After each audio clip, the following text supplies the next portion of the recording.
Sejam bem-vindos. Começa agora mais um Jogo Económico. A partir de agora pode seguir-nos no site ou nas redes sociais do Jornal Económico, mas também na Bola TV. Aí está o Estoril Open de 2022, de 23 de abril a 1 de maio. Todos os caminhos vêm dar ao Clube de Ténis do Estoril.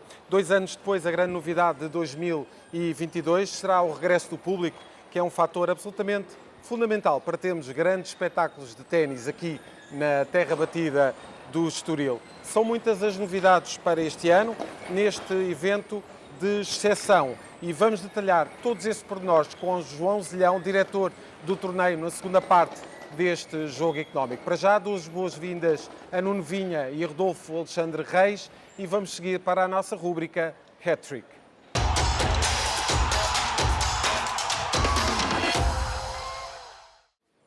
Vamos então para a nossa rúbrica Hat-Trick. Nesta edição, Rodolfo, vamos falar daquele que pode ser um dos maiores negócios do ano no futebol italiano.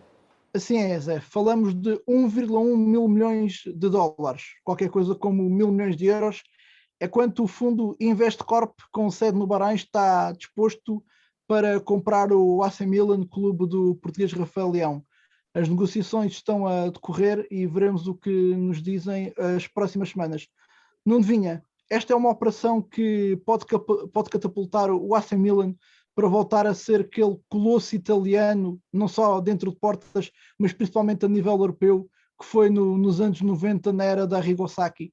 Bem, Rodolfo, se nós virmos, quer dizer, se isto, primeiro de tudo, se isto se concretizar, o AC Milan junta-se a uma lista de outros clubes europeus que foram comprados por grandes investidores do Médio Oriente. Estou-me a lembrar do Newcastle, foi comprado por 421 milhões de dólares no ano passado, por um fundo de investimento da Arábia Saudita, um fundo público de investimento da Arábia Saudita, e o Manchester City, claro, que foi comprado através pela Qatar Investment Authority, não é? Ainda mais do que este valor que estamos a falar. Eu acho que sim, pode ser uma possibilidade para um clube italiano. Também recordo que seria o primeiro clube italiano a ser alvo de uma compra deste género.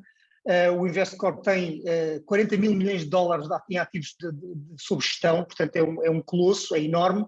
Agora tudo depende daquilo que for a estratégia das pessoas que estão interessadas neste negócio, a estratégia para um clube como o AC Milan, se é para fazer dinheiro com ele, se é para rodar outro tipo de capitais que nós não estejamos a ver neste momento e que já foram, em outros negócios, foram alvo de alguma suspeita, até mesmo no Paris Saint-Germain. Enfim, o futuro dirá, mas de qualquer maneira é um enorme fundo que tem como acionista o Fundo Soberano do Abu Dhabi e, portanto, é um fundo com muita capacidade e muito dinheiro que pode reabilitar qualquer empresa. E estes investimentos que temos estado a ver podem ganhar maior predominância, tendo em conta as limitações que estamos a ver ao mercado russo. Podem haver aqui outros países a terem uma maior preponderância neste tipo de investimentos no futebol mundial, como já vimos no Manchester City, no Paris Saint-Germain e agora possivelmente no AC Milan? Bom, aquilo que estás a falar neste caso é aquilo que é o risco para uns ou que é o azar de uns, geralmente representa uma oportunidade para outros. Aquilo que aconteceu com o investimento por parte de oligarcas russos, não tínhamos medo de dizer as palavras, são oligarcas russos e empresas ligadas ao regime, com ligações ao regime de Vladimir Putin e com oligarcas à sua frente. Aquilo que está a acontecer com as sanções cria oportunidades para outros e, portanto, se esses investimentos têm razão de ser, se os fundamentais dessas empresas, ou seja, os ativos, neste caso clubes de futebol, se os ativos são bons, se a organização está boa, se a gestão está a funcionar, se é só uma questão de capitalizar um bocado mais para o clube poder dar um salto, então por que razão é que outras empresas e outros fundos de outras geografias não deveriam ou não poderiam aproveitar essas oportunidades que são criadas com aquilo que são a aplicação de sanções contra investidores russos, contra oligarcas russos e sim, contra a Rússia. Falavas há pouco na estratégia de quem possa comprar o AC Milan, claro, a nível desportivo. As boas prestações que o Rafael Leão tem tido no clube italiano podem levar o Milan a virar-se para o mercado português e na aposta do jovem português? Eu acho que os clubes europeus, os grandes clubes europeus, e quando eu estou a falar essencialmente também de Inglaterra, já perceberam que há aqui muito valor. Já não é só as ligações aos empresários portugueses, as ligações, a preferência por alguma preferência por treinador e por técnicos portugueses, é também olhar mais atentamente para a formação dos vários clubes, e já não só os três grandes, já estamos a falar de clubes um bocadinho mais abaixo, o Braga, o Passos, etc., que podem ser uma montra para que outros campeonatos, não digo o francês, que também tem uma formação muito forte, mas o italiano, para poderem vir cá buscar jogadores mais jovens por um preço que é razoavelmente mais em conta do que buscar jogadores já com 2 ou 3 épocas num clube grande, com presenças nas competições europeias, na Liga dos Campeões, na Taça UEFA, que obviamente vai fazer disparar o seu valor e torna, em alguns casos, torna um bom negócio num mau negócio. Vamos continuar a falar de futebol agora, mas na versão feminina, para falarmos do segundo número deste hat-trick, que é o 12.000, que corresponde ao número de jogadoras de futebol e futsal que estão inscritas na Federação Portuguesa de Futebol, um número que quase duplicou desde 2011 e que constitui de resto um recorde em Portugal.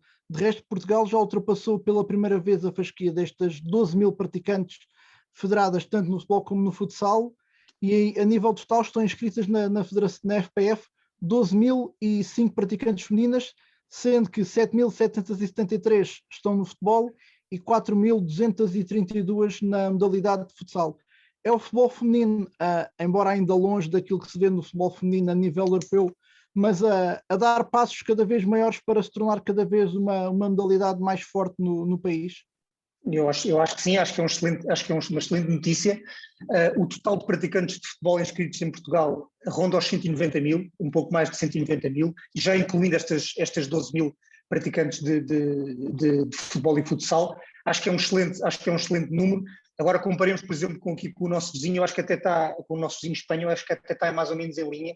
Ou seja, em Espanha existem 997.000 homens federados na Real Federação Espanhola de Futebol e 77.400 mulheres. Isto são números de 2020 no caso das senhoras, acho que é o último número, o número mais recente que vem no Anuário de Estatística em Espanha, mas tendo em conta que Espanha tem uma população cerca de 5 vezes superior à de Portugal, tem 47 milhões de habitantes, eu diria que está em casa os nossos 200.000 praticantes contra 1 milhão, mais cerca de 1 milhão no caso espanhol, as nossas 12.000 mulheres, aqui é que nós estamos um bocadinho abaixo, ou seja, os nossos 12.000 estão um bocadinho abaixo daquilo que é o número em Espanha, que são 77.000, mas também Espanha é uma potência no futebol feminino e Portugal, por todas as razões e mais algumas, também poderia ser, porque de facto nós temos excelentes praticantes de futebol e de futsal e de futebol de praia e portanto não há motivo nenhum para achar que as senhoras em Portugal não têm as mesmas qualidades técnicas e também físicas para vencerem nesta modalidade que é tão competitiva e também tão exigente. Acho que sim, acho que é uma excelente notícia e um bom começo. E é também por Espanha, como estavas a dizer, ter essa dimensão de população maior, que vimos recentemente aquele recorde de público num jogo de futebol feminino ser batido recentemente naquele Exato. Barcelona Real Madrid com 91 mil pessoas em Camp Nou. Também era o Real Catalunha, é um Real Barça. Um Barcelona Real Madrid, mas cá em Portugal também ainda falta dar esse passo, por exemplo, não vemos muitos jogos de futebol feminino nos principais estádios de futebol, por exemplo, no estádio em Alvalade, no Estádio da Luz, vemos recorrer muito às academias. Falta haver essa maior regularidade de passar as jogadoras do futebol feminino para os principais palcos para ganhar ainda mais notoriedade. Eu diria que há aqui também uma relação de custo, porque se os organizadores deste próprio encontro não têm a expectativa de que o estádio possa encher razoavelmente, então os custos que representam abrir esse estádio ou colocar as pessoas a jogar, os jogadores a jogar aquele palco e abrir ao público depois o recinto que fica praticamente deserto, também não vai compensar. Eu acho que primeiro tem que haver essa apetência. Também não se vê muito futebol feminino na televisão, começa-se a ver mais. Honra seja feita ao Canal 11 também, que também tem dado esse impulso. Já existem algumas partidas mais importantes que aparecem ainda recentemente. Houve um Benfica Sporting em futebol feminino, foi também passou nos canais desportivos, mas também tem que passar por aí esse interesse. Agora, quer as televisões, quer os clubes seguem pelo interesse manifestado pelas pessoas e não o contrário. Agora, a tua pergunta é se se de repente se abrissem esses palcos, os palcos maiores a esses jogos de futebol, se iriam gerar mais interesse. Tenho algumas dúvidas, acho que é mais o contrário. Primeiro tem que haver o interesse e depois é que devem ser abertos os recintos maiores.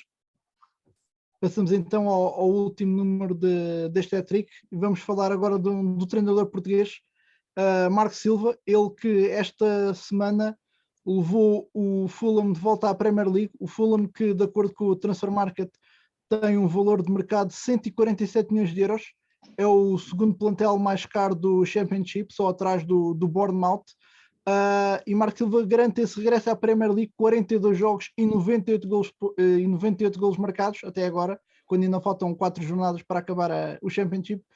E Nuno Vinha, 4 anos depois de Nuno Espírito Santo ter levado o Wolverhampton à Premier League, temos agora um novo técnico português a chegar ao patamar mais alto do futebol inglês. É verdade, ele de facto tem feito um trabalho extraordinário. Eu também diria que ele tem matéria-prima para trabalhar. Eu estava a ver há bocadinho, quando estávamos a olhar para esse número, 147 milhões de euros é o valor do Fulham.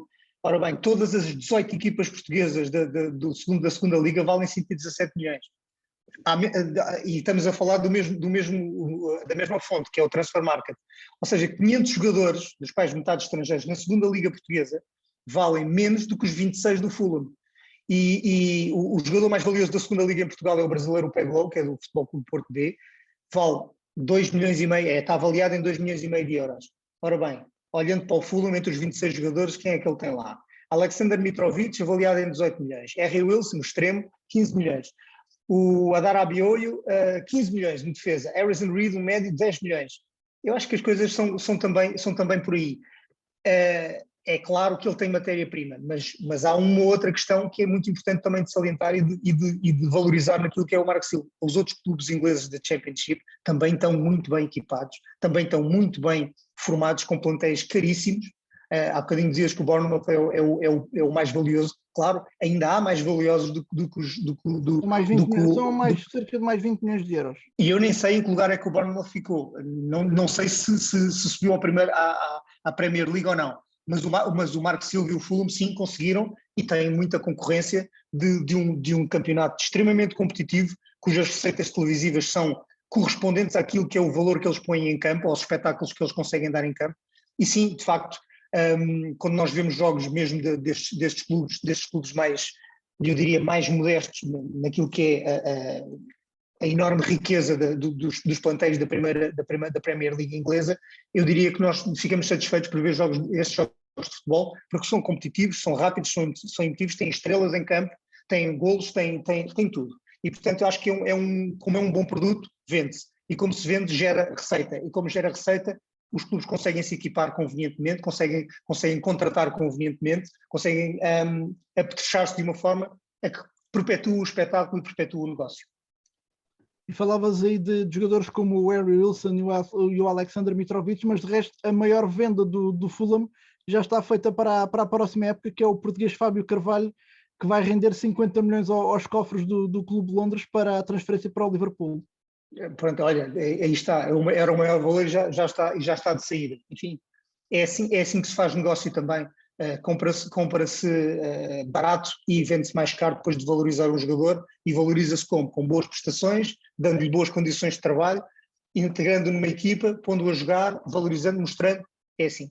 Vamos ver então o que é que Marco Silva vai fazer na próxima época com o Fulham. Não vinha agradecer-te aqui esta participação no hat-trick. Ainda há aqui um outro número, mas este vai servir para lançarmos a segunda parte deste jogo económico, que são os 481.270 euros.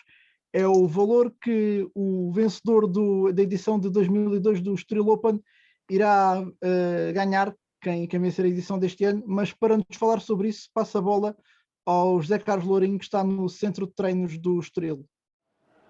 Muito obrigado, Rodolfo. Essa é a deixa perfeita para a segunda parte deste jogo económico, onde vamos falar do Estoril Open. É já a seguir, não perca.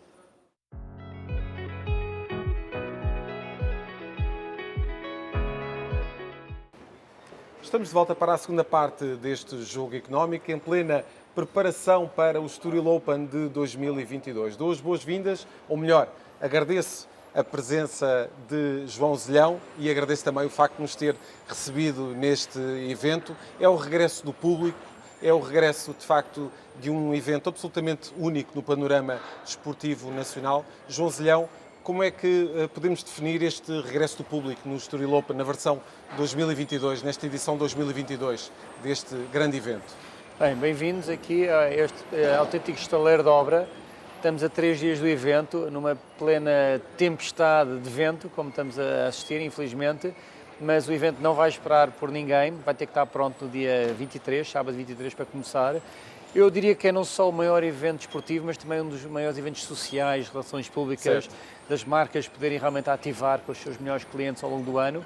E depois de 2 anos de sofrimento, 2 anos em que não pudemos ter cá o público, em que o evento em 2020 foi cancelado, exato, a 30 dias do começo, foi lá o começo da pandemia. Uma grande contrariedade, não é? Uma grande contrariedade e que afetou o mundo inteiro de forma impar. E o ano passado pudemos ter evento, mas à porta fechada. Portanto, um evento muito triste, faltou o calor humano, faltaram as palmas, faltaram as marcas a ativar. Absolutamente essencial, não é? Absolutamente para essencial. A realização dos encontros. O ano passado foi apenas para manter o evento vivo, foi muito importante, certo, manter o evento vivo, claro, acabou por ser um evento televisivo, em que levámos 2.300 horas de ténis aqui do Estoril e de Cascais e de Portugal ao mundo inteiro, que mesmo assim as pessoas sentadas em casa puderam acompanhar o evento, mas este ano estamos a sentir toda a emoção de voltar a ter cá mais de 40.000 pessoas a viver o evento de perto e ao vivo. É de esperar uma audiência presencial, naturalmente, de 43.000 pessoas e, de facto, vamos ter aqui um cut-off absolutamente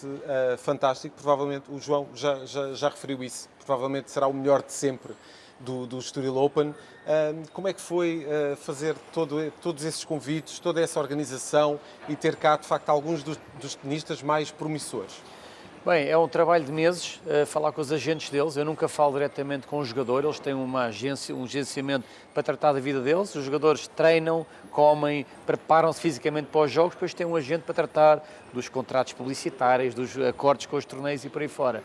Portanto, tive meses a negociar com agentes para tentar ter um quadro o mais interessante possível.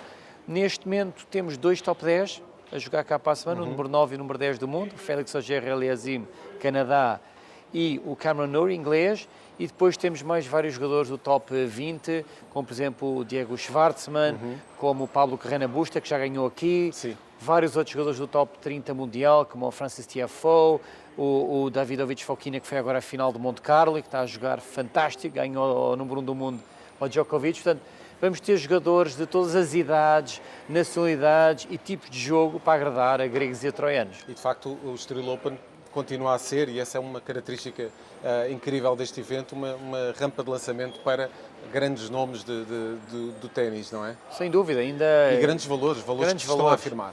Eu recordo que, parece que foi ontem, mas há 4 anos atrás o João Sousa ganhou aqui o Millennium Estoril Open, foi talvez um dos momentos mais altos desportivos em Portugal e que tanta emoção deu. Grandes emoções. Mas nessa edição ele derrotou o atual número 2 do mundo, Daniil Medvedev, e o atual número 5 do mundo, o Stefanos Tsitsipas. Na altura eram relativamente desconhecidos. Era um grego que estava a 60 do mundo e um russo que estava, nem me lembro o ranking dele na altura. Neste momento são os 2 top 5 mundial. Portanto, só para as pessoas perceberem que os nomes vão estar aqui, nomes este ano que eu aponto para estarem no top 10 nos próximos anos, como por exemplo o Sebastian Korda, americano de grande nível. Com uma história muito forte. Uma história muito forte, familiar também, e que ainda na semana passada derrotou em Monte Carlo o Carlos Alcaraz, que é já apontado como o sucessor do Nadal e por aí fora. Mas sem dúvida ténis de grande nível, mas também muito mais do que ténis a acontecer neste evento. Claro. João, é muito interessante o facto de ter a capacidade de atrair esses nomes, que são claramente nomes em afirmação no panorama mundial do ténis, mas também ter aqui a capacidade de poder receber alguns dos nomes que ganharam o troféu e ganharam o Estoril Open no passado. Quão importante é continuar a ter esses nomes vivos no cartaz, tenistas que querem ser desafiados ou ganhar novamente este torneio? É sempre ótimo contar com ex-campeões.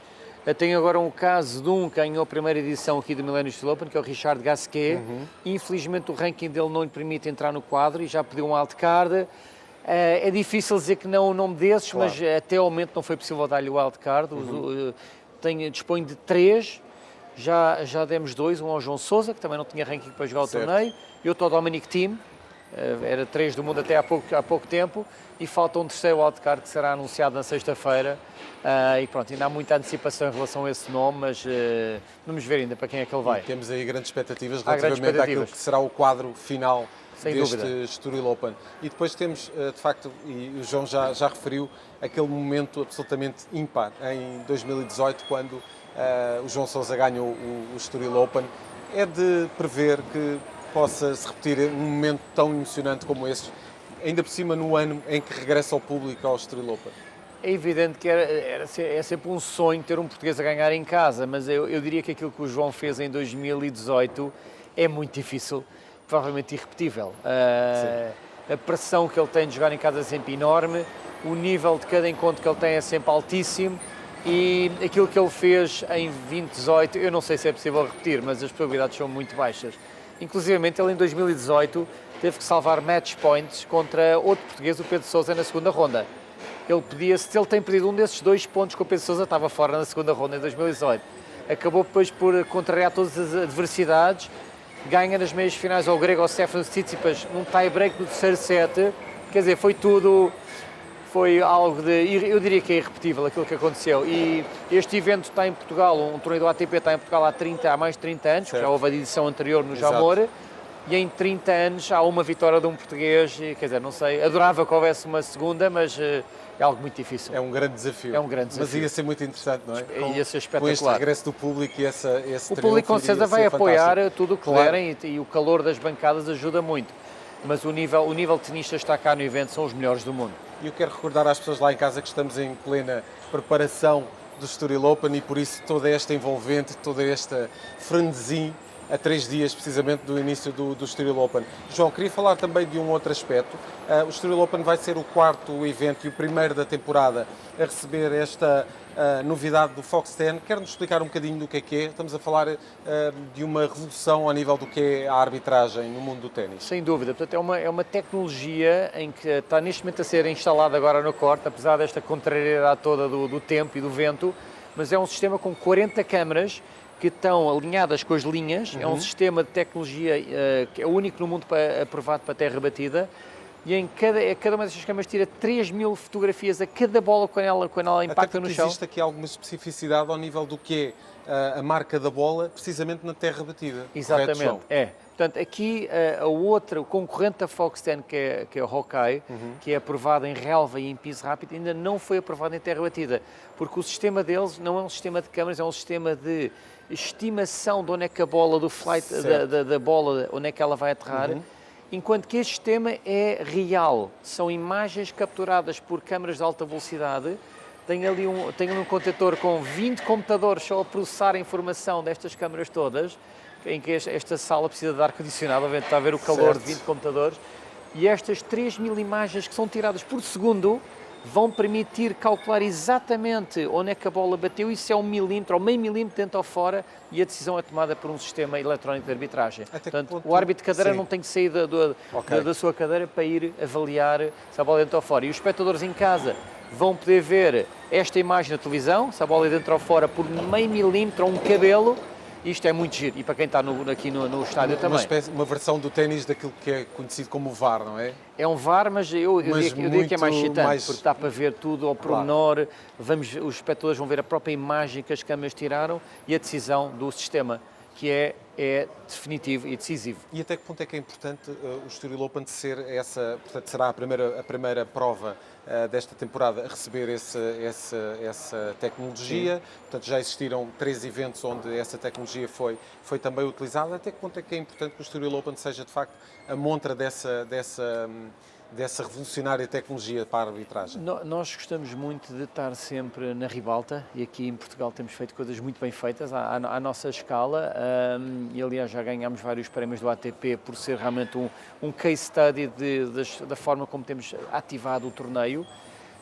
Eu acho que poder investir, que isto é um investimento obviamente grande do nosso lado, é um investimento tecnológico grande e financeiro, acho que podermos ter estes novos upgrades no torneio vem beneficiar de tudo e todos. Os espectadores, os mídia, os jogadores, os sponsors, portanto achámos que fazia sentido fazer este investimento. Aquela ideia de que este tipo de eventos têm de ser explicados às pessoas, ou seja, portanto o jogo em si, todas aquelas que são as decisões que estão no decurso do jogo têm que ser explicadas às pessoas e isso é muito importante, não é? Sem dúvida. Se calhar há aí algo para ensinar ao VAR do futebol, diria. Eu diria que sim. Eu acho que o futebol tem tanta polémica, tanta chatice, ouve-se falar muito mais do depois do jogo do que do próprio jogo. A polémica toda da arbitragem e os foras de jogo e as faltas e os penaltis não assinalados. O ténis é um desporto completamente clean a este nível porque realmente aqui não há discussão. O jogador tem uma dúvida, diz ao árbitro que quer que a marca seja verificada, é tudo definido e não há mais discussões. E, portanto, eu acho que isto é muito importante e vem também ainda fazer com que o ténis seja ainda mais clean ao nível, mais limpo ao nível de tudo que são decisões de arbitragem. E, de facto, é muito importante essa abertura para com o público, porque Sem são eles que fazem este não quer dizer que não haja, eventos. não quer dizer que não haja outros problemas depois, com Claro. os jogadores que possam ser mal criados, e a isso leva um warning, acontecer. ou partir uma raquete leva um warning, ou tirar uma bola para o espaço, também são penalizados. O jogador depois tem que se saber comportar. Claro, e há uns que exatamente. perdem a cabeça e não se comportam bem, mas são penalizados, são multados e por aí fora. Mas estão lá as imagens que é para tirar Estão. todas as dúvidas. Sem dúvida. Falando desta componente que é importantíssima ao nível da tecnologia, este será, João, dir-me-á se eu estou enganado, o Estoril Open mais digital de sempre. Ou seja, não vai haver desculpas para não assistir a jogos do Estoril Open. Não, sem dúvida. Estamos, portanto, com dois media partners fortes em Portugal, que é a TV e a CNN, a dar uma cobertura gigantesca ao evento. Temos também o Eurosport a dar todos os jogos, transmitir todos os jogos, inclusivamente a final no domingo, dia 1, às 3h30 da tarde, vai ser transmitida em simultâneo CNN Portugal e Eurosport. Para além disso, depois temos as plataformas de OTT, de apps, e que dá para ver em qualquer telemóvel, televisão ou telefone, que é o Eurosport Player, o TV Player e também o Tennis TV. Portanto, toda a gente vai poder acompanhar todos os jogos ou no seu telemóvel, ou no computador, ou na televisão em casa, em variedíssimas plataformas. Para além disso, depois uma cobertura grande dos mídia, que tem um apreço muito grande pelo projeto, não só pela parte esportiva, mas também porque isto é um grande evento social, um grande evento de relações públicas e um evento em que realmente as pessoas gostam muito de vir, gostam ou não de ténis.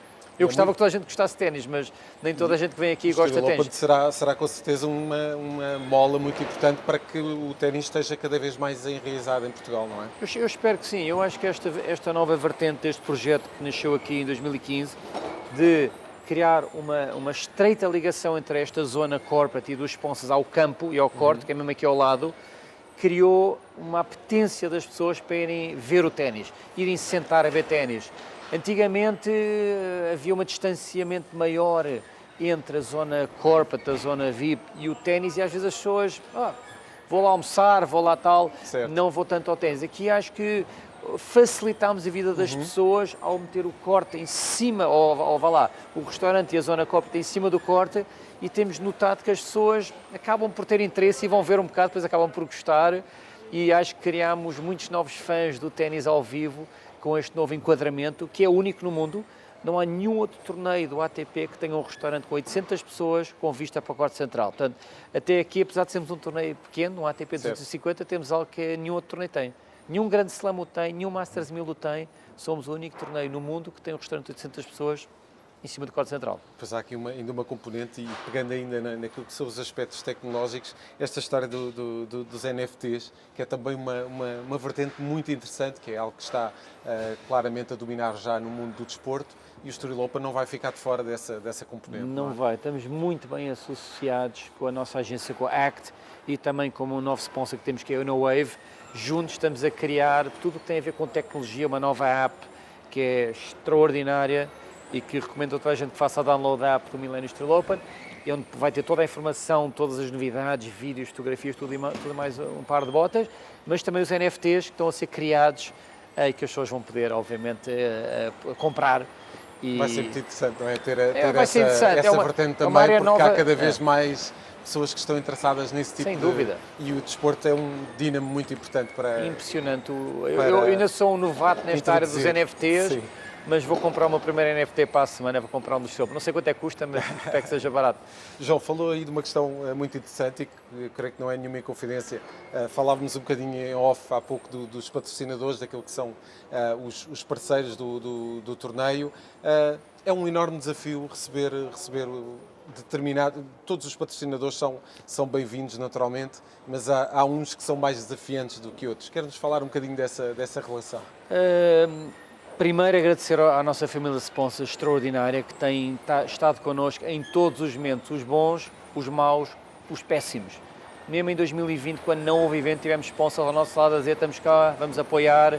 O evento já estava praticamente neste estado todo montado e tivemos que depois desmontar tudo e não haver evento. Portanto, foi um ano de prejuízos difícil, muito avultados, e também de não termos depois equipas para desmontar o que já estava montado. Claro. As pessoas estavam em casa, estavam confinadas, não se podiam sair de onde estavam, aquelas loucuras todas que vivemos em 2020.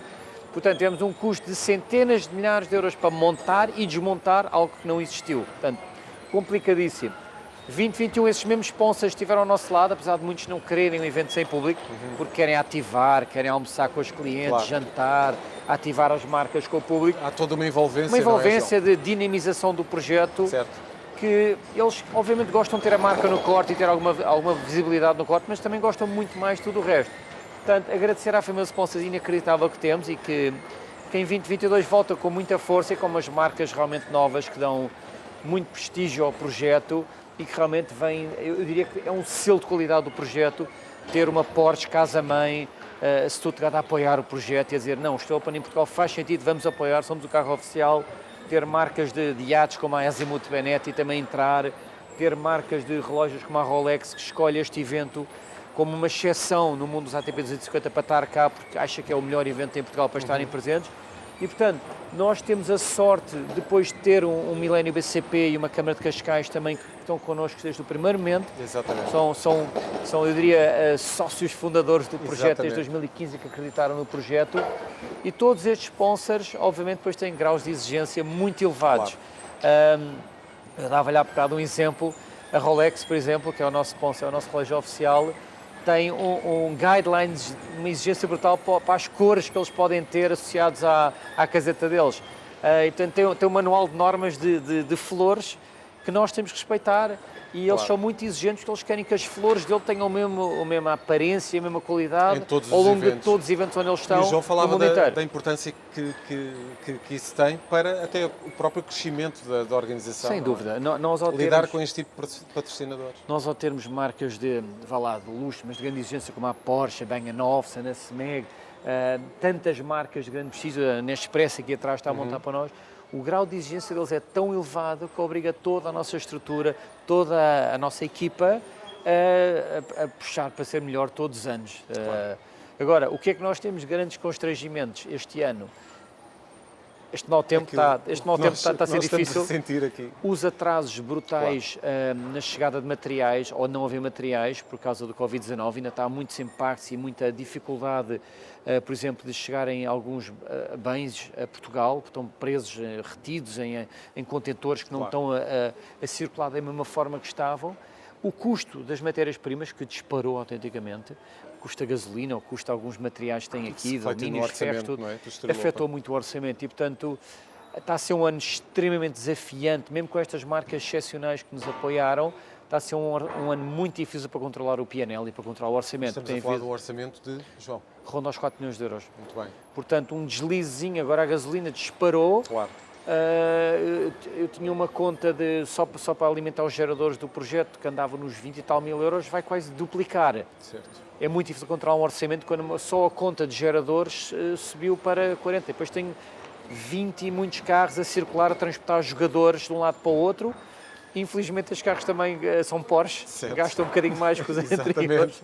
A gasolina está a 2 euros o litro, está a imaginar o custo tudo a disparar, o desafio é muito grande. Nós não podíamos imaginar que íamos ter, para além do Covid e tudo mais, íamos ter agora uma guerra que está a afetar, como todos sabemos, claro, o custo brutal das matérias-primas e que impactam o evento, obviamente, e a inflação que está a subir. Pois é. João, estamos já no final da segunda parte deste jogo económico, mas não queria deixar de falar de um aspecto que é muito importante. Esta é uma zona com uma componente turística muito forte. O Estoril Open tem aqui uma missão muito importante para aquilo que é o regresso também dos turistas a esta região. Quer-nos falar um bocadinho desse papel também muito importante do Estoril Open enquanto montra de toda uma região de turismo aqui desta zona, Estoril, Cascais? Sem dúvida. Começar pelos jogadores, são grandes embaixadores quando vêm cá a Cascais e ao Estoril. Todos os anos fazemos ações com os jogadores, que é os ATP Stars Program. Levamos os jogadores a fazer ações na região, fora do ténis, a andar de carros no autódromo e fazer surf, e cozinhar a restaurantes e jogar golfe. Ações por toda a região. Este ano temos previsto uma ação no mar com umas pranchas de surf elétricas que sobem e eles fazem isto por cima da água e depois vão a um barco, um dos nossos sponsors, vão também ao autódromo do Estoril andar em carros de competição da Porsche. Tudo isto eles depois partilham nas suas redes sociais, são jogadores com milhões de seguidores, amplifica toda a mensagem do torneio. Para além disso, temos milhares de horas de televisão internacional em mais de 100 países, a mostrar o melhor do ténis aqui. E depois temos basicamente estes jogadores e toda a entourage, todos os espectadores que vêm ao evento, a encher todos os hotéis da região. Só para ter uma ideia, o nosso hotel oficial é o Cascais Miragem, que os jogadores adoram, pela vista, claro, a qualidade do hotel e tudo, incrível. mas o hotel ficou completamente cheio, portanto tivemos que usar 4 outros hotéis na região, o Intercontinental, o Palácio, os Oitavos, o Riviera, para conseguir meter as equipas, as famílias, os espectadores que vêm ao torneio. Portanto, em termos de impacto para a região económica, um impacto brutal, tanto pela promoção do evento além fronteiras, mas também um impacto direto em restauração, hotelaria, Exatamente. em toda a região, e que acho que é muito importante, porque estes eventos, poder ter um evento do ATP Tour, acho que é extremamente benéfico para um país e para uma região. Sem dúvida. João, desejo toda a sorte para a organização do evento e agradeço ter-nos recebido nestas condições que são desafiantes, que são estes dias de montagem do torneio. Muito obrigado, mais uma vez, por nos receber e todas as maiores felicidades para o Estoril Open. Muito obrigado. Muito obrigado. Já a seguir, voltamos para as escolhas da semana e para a terceira parte deste jogo económico.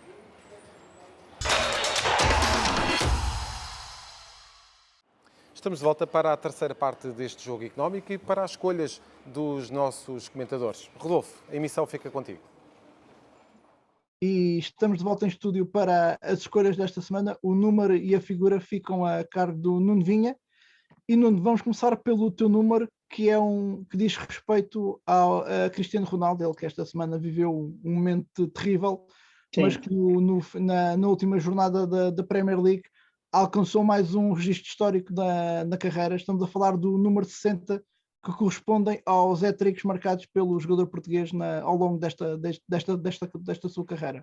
Sim, em primeiro lugar uma pequena nota de que deve estar a ser um momento muito doloroso para Cristiano Ronaldo, e obviamente acho que toda a gente está solidária com ele e nós também estamos solidários com ele neste momento que ele está a passar. É um jogador fabuloso, fantástico, enfim, estes 60 hat-tricks dizem isso mesmo. Há um vídeo no YouTube que as pessoas já puseram com os 60 hat-tricks. Eu sugiro que o vão ver pelo Manchester United, do Real Madrid, de novo, depois pelos Juventus, novamente pelo United e pelo meio, todos os hat-tricks que ele marcou pela seleção portuguesa de futebol. Enfim, no ativo é o jogador com o maior número de hat-tricks, tem 60, o Messi tem 54, é o jogador com o maior número de hat-tricks por uma seleção de sempre, tem 10 hat-tricks pela Seleção Nacional de Futebol. Enfim, não chega aquele livro dos recordes do futebol, dizem que é um jogador que é entre 1924 e 1951, um alemão chamado Erwin Elmersen, marcou 140 hat-tricks, mas isso era no tempo de outra senhora, e nesse caso nem sequer havia a concorrência e a competição que existe hoje. De qualquer maneira é um número fantástico que dificilmente poderá ser alcançado com facilidade por qualquer outro jogador no ativo. Messi, vamos ver se chega lá, mas ele continua e a cada semana ele vai continuar a aumentar este número também, por aí adiante. De qualquer maneira, quando é o Cristiano Ronaldo, é deixar só uma nota de apreço também e de solidariedade para com ele e para com a mulher dele e a família dele. Passamos então à tua figura desta semana, que é Luís Filipe Vieira. De facto, está de novo de volta às notícias. A SIC passou uma série de reportagens sobre a forma como o Luís Filipe Vieira renegociou, ou como o Novo Banco e o BES deixou que fosse renegociada a dívida que ele tinha para com o Novo Banco, que os contribuintes ajudaram e de que maneira a pagar.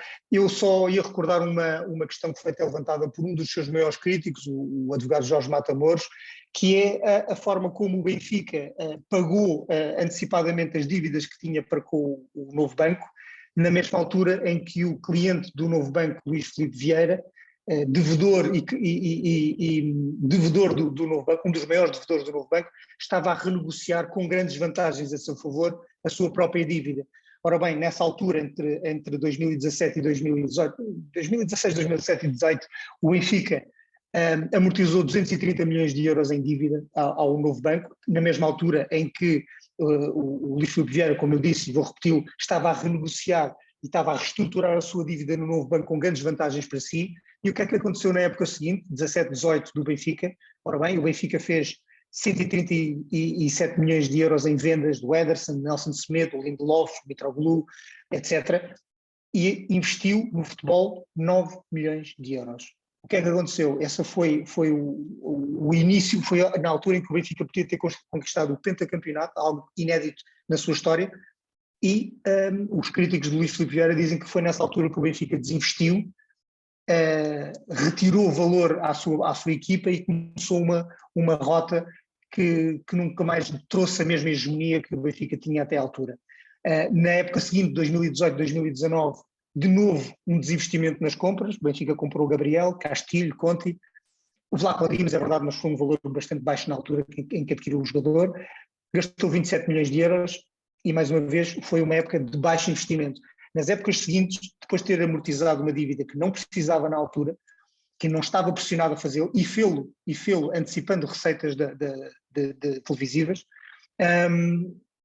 o Benfica entrou numa rota que ainda não recuperou o nível que tinha na altura e a capacidade que tinha de acumular títulos de forma constante.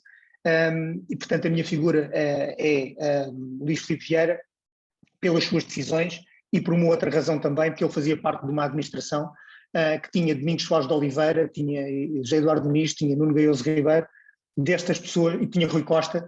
Destas pessoas que eu acabei de referir, continuam na administração do Benfica agora como presidente Rui Costa, Domingos Soares de Oliveira e também José Eduardo Muniz. Portanto, eu diria que há aqui responsabilidades repartidas também, mas a minha figura é Luís Filipe Vieira. Estão feitas as escolhas desta semana por parte de Nuno Vinha. Zé Carlos, devolvo-te a emissão ao Centro de Treinos do Estoril. Muito obrigado. Voltamos para a semana, sempre com os números que contam dentro e fora das 4 linhas. Até para a semana.